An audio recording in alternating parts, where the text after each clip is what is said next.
ஓகேவா? அனைவருக்கும் வணக்கம்.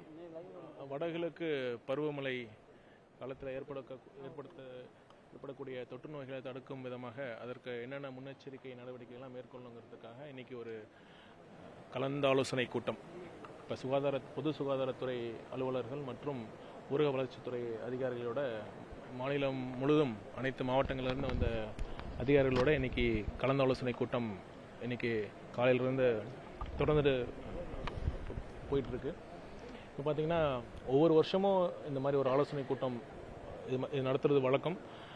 ஒரு சம்பிரதாயமாக இல்லாமல் இந்த முறை பார்த்தீங்கன்னா நம்ம எந்த மாதிரிலாம் நம்ம மக்களை நம்ம இருக்கிற அதிகாரிகள்லாம் நம்ம மோட்டிவேட் பண்ணி இன்னும் கடந்த காலங்களில் இருந்ததை விட இன்னும் அவங்களுடைய பொறுப்பை உணர்ந்து, ஏன்னா ரொம்ப முக்கியம் பார்த்திங்கன்னா நோய் வருமுன் காக்கிறது தான் ரொம்ப அவசியம். அது ரொம்ப உன்னதமானது, ரொம்ப அதுவும் பார்த்தா எஃபிஷியண்ட்டான ப்ராசஸும் கூட.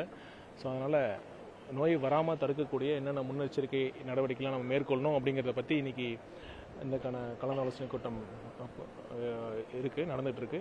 பார்த்திங்கன்னா இந்த கூட்டத்தில் பார்த்திங்கன்னா காலையிலிருந்து அவங்களுக்கான ஒரு மேனுவல் டீட்டெயில்டு இன்ஸ்ட்ரக்ஷன்ஸ் நம்ம கொடுத்துருக்குறோம்.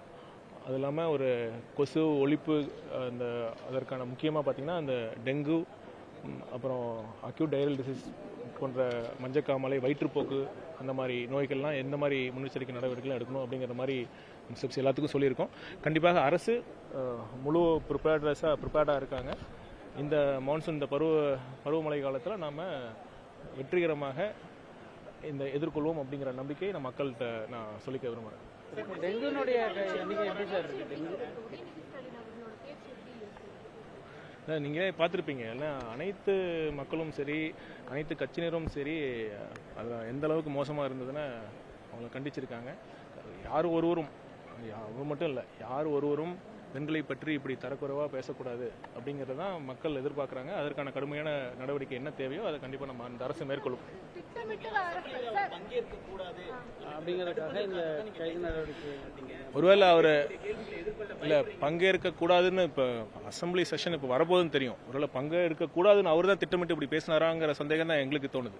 ஏன் இப்படி பேசணும்? இப்போ பொறுப்பேற்ற முறையில் ஏன் அப்படி பேசணும்? அசம்பிளி நடக்க போகுதுன்னு தெரியும். இந்த மாதிரி யாருமே அவரை சப்போர்ட் பண்ண முடியாத அளவுக்கு ஏன் அப்படி அசம்பிளி நடக்கிறதுக்கு முன்னாடி ஏன் அப்படி பேசணும் அவர்?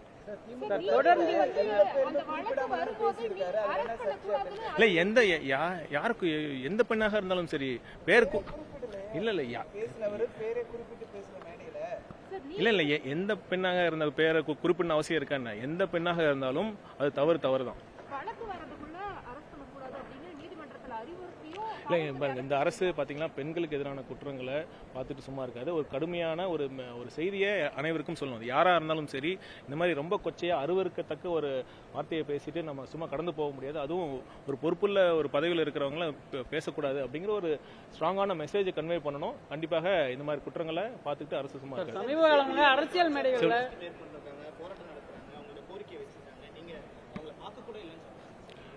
இல்லை செவிலியர்கள் நேற்று நாங்கள் பேசிக்கிட்டு தான் இருக்கோம். அது ஒன்று பார்த்தீங்கன்னா அவங்கள டிஸ்ட்ரிக்ட் ஹெல்த் சொசைட்டி மூலமாக அப்பாயின்ட் பண்ணுறதுல ஒரு விஷயம் இருக்குது. அதனால தான் நம்ம அப்பாயின்ட் பண்ண முடியல. கண்டிப்பாக அதை அட்ரஸ் பண்ணிட்டு இருக்கோம். கூடிய விரைவில் அவங்களுக்கான போஸ்டிங் பணி நியமனமும் எப்படி பண்ண முடியும் நம்ம அது சார். அரசியல் போராட்டங்களில் எந்த ஒரு கருத்து சொல்றதாலும் பெண்களை முன்வைத்து அவர்களை இழிவுபடுத்தக்கூடிய கருத்துக்களை அதிக அளவில் இப்போ பேசிட்டே இருக்காங்க. எதற்கு அதற்கு ஒரு முற்றுப்புள்ளி வைக்கணும் தான். இந்த மாதிரி பண்ணக்கூடாது. அரசியலாக தான் பேசணும். அரசியல் ரீதியாக நம்ம என்ன வேணாலும் கருத்துக்கெல்லாம் பேசலாம். இந்த மாதிரி ஒரு சாஃப்ட் டார்கெட்டாக அப்படி பேசக்கூடாது. ஒரு கவனத்தை ஈர்க்கிறதுக்காக அப்படி பேசக்கூடாது. கண்டிப்பாக இதை பார்த்துட்டு பெண்களை பற்றி இழிவாக பேசுறவர்களுக்கான ஒரு நிச்சயமா அரசு. நன்றி.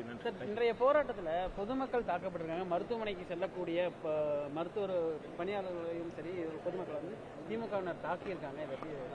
இல்லை பார்த்தீங்கன்னா பொது சொத்துக்கு சேதம் விளைவிக்கக்கூடிய அவங்க செயலில் ஈடுபட்டாங்கன்னா கண்டிப்பாக கடுமையான நடவடிக்கைகள், அது எந்த விதத்தில் அவங்க எந்த அளவுக்கு அந்த பொது உடைமைகளை சேதப்படுத்தியிருக்காங்களோ அதற்கான அபராதம், அதற்கான தொகை கண்டிப்பாக வசூலிக்கப்படும். பிளஸ் அதற்கான வழக்குகளும் பதியப்படும். நன்றி. திமுக மேலதான் சட்டங்கள் பாயமா, பாஜக மாநில தலைவர் மேல ஏன் பாயலும் கேள்வி எழுப்பி? கண்டிப்பாக பாரபட்சம் இன்றி இந்த அரசு செயல்படும்.